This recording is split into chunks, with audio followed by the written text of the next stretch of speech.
On Valentine's Day, my wife claimed she was too busy with work only for her divorced stepbrother to send me a video that shattered my world. I, male 29, have been married to my wife, Marie, 32, for 4 years, and we've always had what I thought was a perfect relationship. Both of us came from deeply toxic family dynamics, so this relationship has been our sanctuary of open and honest communication, or at least that's what I believed until that fateful night. For me, I have a lot of trauma associated with cheating since my mom left my dad for somebody else when I was just 12. I still remember the night she packed her bags, telling me she'd found her true soulmate in my dad's best friend. And for Marie, her mother remarried, and she has, in her words, the world's worst relationship with her stepbrother Lucas, and no relationship with her parents. At least, that's the story she fed me for years. It's so bad between her and her parents that I've never interacted with them. They weren't invited to our wedding either, something that raised eyebrows among our guests, but Marie had convinced me it was for the best. I mean, from the little interaction I have had with her brother, she has no contact with her parents. I could see why. While he was exceptionally handsome and smart, with the kind of chiseled jawline you'd see in fashion magazines, there was an aloof vibe from him and that put me off immediately. Looking back now, I should have trusted my instincts more. And to make things worse, there was barely any interaction between Marie and Lucas during family gatherings or social events. So I was the one making small talk and trying to reduce the awkwardness in the air, playing the role of the cheerful husband trying to mend family bridges. In the 4 years we've known each other, I think Lucas has texted or interacted with me about 5 times, mostly on Snapchat. All I know about him is that he was married, but got divorced a few weeks into the marriage and after that basically lived like an isolated prince in his luxury downtown apartment, funded by his trust fund. Marie is also really cold with her brother, but with me, she's the most romantic woman ever, or so I thought. We always use words of affirmation, cuddle a lot, and make time for each other during anniversaries, birthdays, and Valentines. Even on regular weekdays, she'd surprise me with little notes in my lunchbox or send spontaneous I love you texts during work hours. I'll be honest, as bad as Marie's brother is, he's her only family link that I know of. However, this Valentine's, Marie told me a week in advance that she has a large project going on which would take up so much of her time and energy that she didn't think that she would be able to make me feel excited and happy with her half-assed efforts on Valentine's. She even pulled up her laptop to show me the project timeline, complete with impossible deadlines and multiple client meetings scheduled. So she told me that on 14th February, she'd be working late, but we could always have a special day later on in the month. I won't lie. I was quite beaten up about this, but I didn't let it show and I respected her decision, like any supportive husband would. Marie does work in a really high-pressure environment, a consultant for a big accounting firm, and at other times I have seen her get completely swept away by work, coming home with dark circles under her eyes and barely enough energy to eat dinner.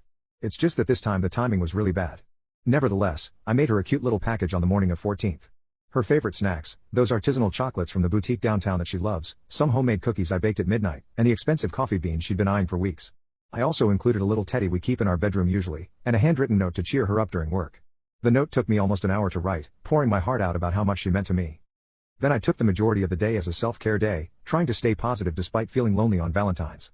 I went to the mall, bought some nice clothes, and also got a mani-pedi, something Marie had been encouraging me to try for months. I got home around 6 p.m., and Marie still wasn't home. The house felt eerily empty, our usual evening routine of cooking dinner together conspicuously absent. Then 7 p.m. passed, then 8 p.m., then 9 p.m. With each passing hour, the knot in my stomach grew tighter. By 10 p.m., I was getting really worried and tried calling her a few times. Each ring felt like an eternity, only to be met with her cheerful voicemail message. I didn't get any response and was nervously checking my phone for a call back every few minutes, pacing our living room floor until I'd probably worn a path in the carpet. Then around 11:30, I got a snap from Lucas, and I don't know how to put this mildly, but it was a clip of him and my wife getting it on in what looked like an expensive hotel room, and it was captioned, "It's time you knew she's mine." The video was crystal clear, there was no mistaking my wife's face, her distinctive tattoo visible on her shoulder. Even worse, in the background I could see the care package that I made for her thrown carelessly on the floor, almost intentionally placed in the frame. The homemade cookies were scattered across the carpet, and the teddy bear lay face down like some cruel metaphor for our marriage. There were so many thoughts going through my head when I saw this, and I didn't even know how to react at that moment. My hands were shaking so badly I dropped my phone twice. I remember crying and walking out of the house to stay at a hotel, not even bothering to pack a bag. The February air was freezing, but I barely felt it through the numbness of betrayal. From there, I called one of my closest friends, Elias, and asked him if I could stay at his place for the next few weeks, and told him what I had seen. He was understanding, patient, and most of all, pissed at Marie. Elias had known us both since college, had been my best man at the wedding, and had always commented on how perfect Marie and I seemed together.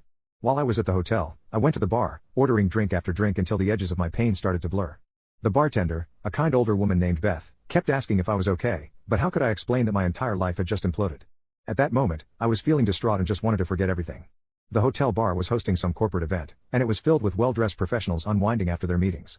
I'm not going to lie, I also wanted to get back at Marie, and I couldn't get the image of her and her stepbrother having an affair together out of my head. At the bar, I ended up meeting this attractive-looking woman. She was a pharmaceutical sales rep named Jessica, in town for a conference. One drink led to another, and before I knew it, I was taking her back to my room. The whole time, A voice in the back of my head kept screaming that this wasn't like me, that this wouldn't solve anything. I know I shouldn't have, and I was still technically married, but my trust was so badly betrayed that at this point there was no option but divorce for me. I had a one-night stand and woke up the next morning with a pounding headache and a crushing sense of guilt, along with a bunch of increasingly frantic messages from Marie asking me where I was. Looking at my phone, I saw 27 missed calls and over 50 text messages. I texted back just 4 words, "Lucas can have you." For what felt like ages, she didn't reply to the message, and then I can explain, just come home and it isn't what it looks like. As if she'd taken every generic text out of the cheater's playbook. Each message notification made my stomach turn. I left her on read and went over to Elias's place to gather my bearings. His apartment was small but comfortable, and he'd already set up the guest room for me. After that, I decided to call an attorney, a shark of a lawyer named Patricia who came highly recommended for handling messy divorces. Then I went back to the house to get a few more clothes, timing it when I knew Marie would normally be at work. But when I got there, Marie was at home and fell on her knees in our foyer to try and get me to stay. Her makeup was smeared from crying, and she looked like she hadn't slept in days. Then I asked her what her excuse was.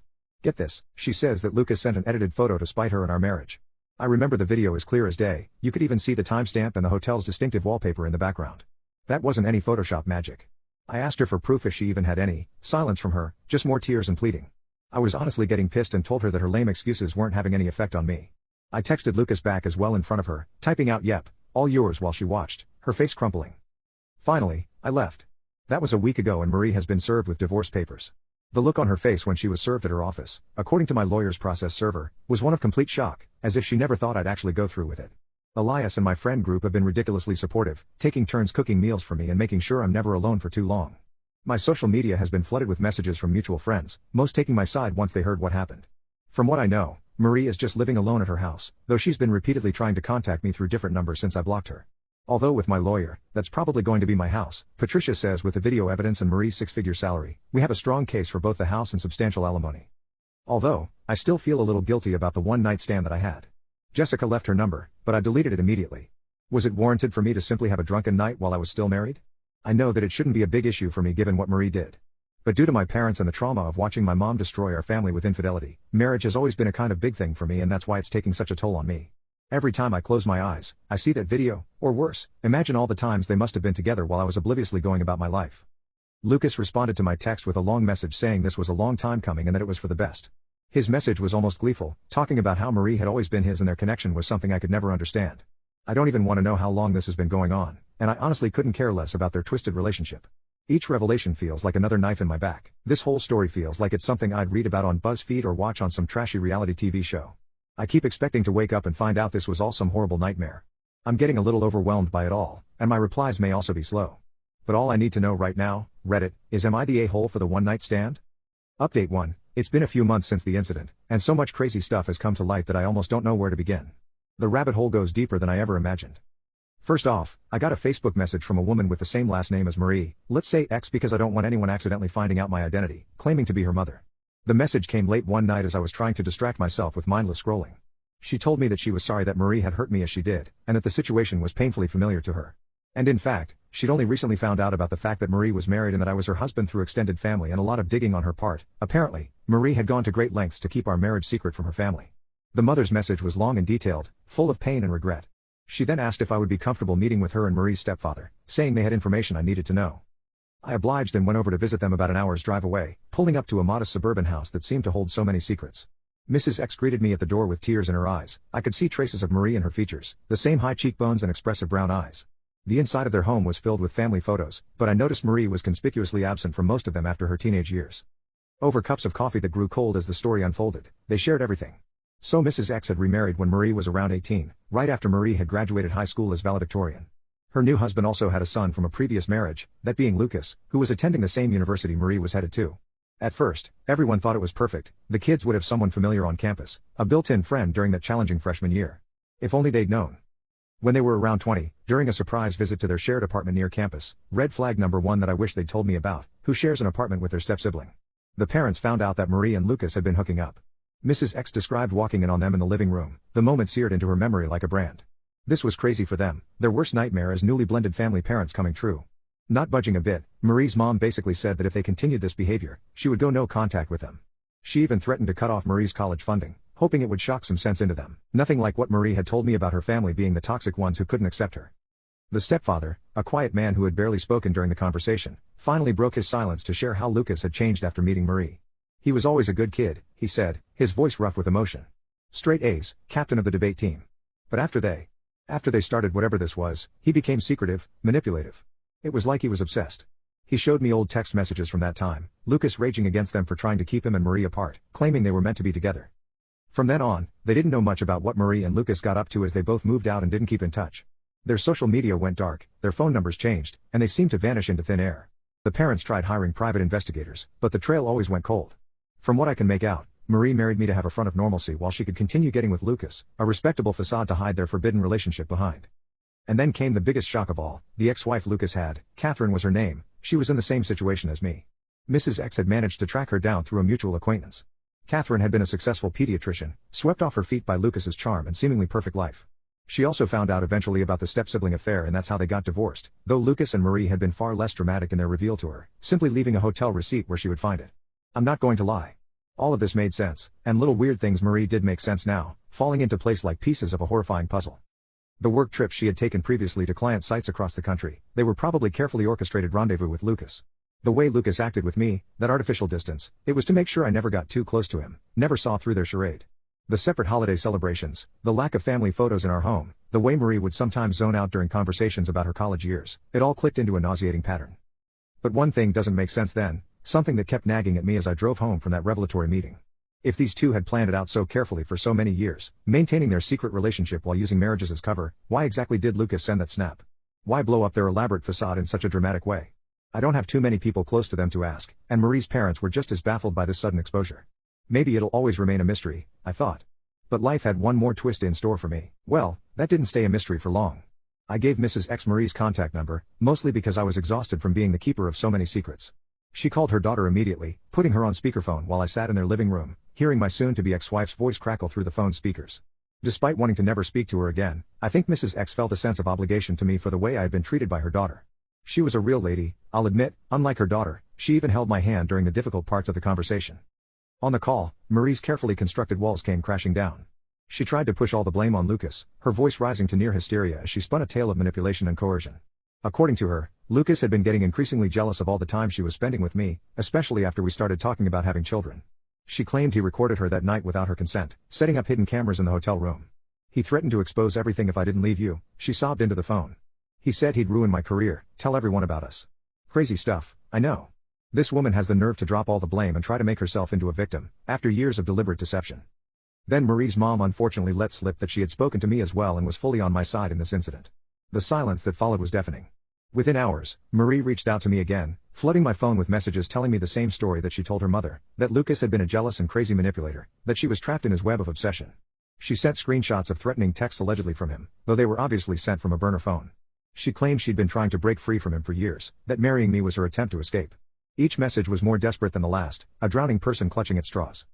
I wasn't having any of it and told her as much, reminding her that Catherine, Lucas's ex-wife, had already filled me in on their pattern. That's when Marie completely lost it. She showed up outside of Elias's house at 3 a.m., still in her work clothes, holding a guitar of all things. Yeah. Still living at Elias's place, although looking for an apartment at the moment, the housing market in our area is brutal. She tried to serenade me with our wedding song, her voice cracking on every other note while Elias's neighbors poked their heads out of windows to watch the spectacle. I don't know why she thinks she's God's gift to men that I would simply take her back since she has made such grand gestures all of a sudden. The Marie I thought I knew would never have made such a public scene, she was always private, composed, meticulous in maintaining her professional image. But maybe that Marie never existed.